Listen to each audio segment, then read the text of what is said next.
ખેડૂતો હવે પ્રાકૃતિક ખેતી વધારે કરતા થયા છે। એવી જ રીતે પાટણ જિલ્લાના સરસ્વતી તાલુકાના બાટસણ ગામના રહીશ અને પરંપરાગત ખેતીનો વ્યવસાય કરતા નરસિંહભાઈ પ્રજાપતિ છેલ્લા 3 વર્ષથી પ્રાકૃતિક ખેતી કરી રહ્યા છે।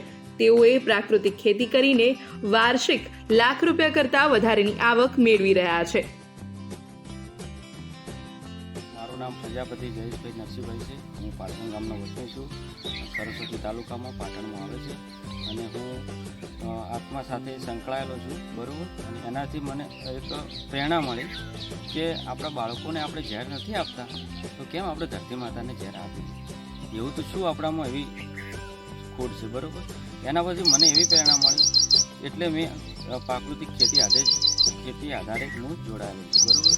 અને મેં ઉનાળામાં બાજરી પૂરેપૂરી પ્રાકૃતિક રીતે વાવેલી છે। મને ગયા વર્ષે બી 1 લાખ રૂપિયા જેટલો ફાયદો થયો હતો રાસાયણિક ખેતીના સંલગ્નમાં, અને આ સાલે મને ફાયદો થશે। મેં પ્રાકૃતિક આધારિત બાજરીનું ઉત્પાદન કરેલું છે, બરાબર।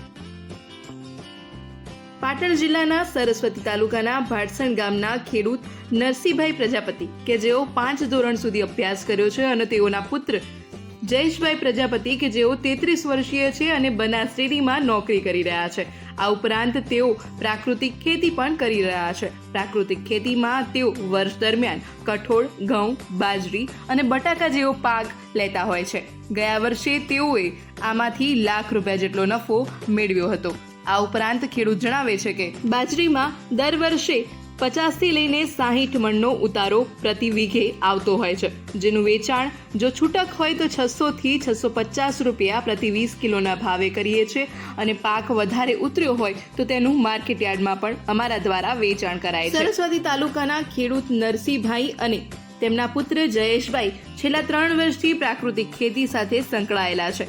આ ઉપરાંત તેઓ ખેતીમાંથી રાસાયણિક ખેતી કરતા પણ વધારેની આવક મેળવી રહ્યા છે। પશુપાલનમાં તેઓ ગીર ગાયો પાડી છે, જેમના છાણ અને ગૌમૂત્રમાંથી તેઓ ઘન જીવામૃત અને જીવામૃત બનાવે છે અને તેનો ઉપયોગ ખેતી પાકોમાં કરે છે, જેના કારણે પાકની ગુણવત્તા સારી રહે છે। તેઓ પાકની અવસ્થા મુજબ 15 થી લઈને 18 કે 21 દિવસે જીવામૃત આપે છે, જેના કારણે પાકની ગુણવત્તા જળવાઈ રહે છે।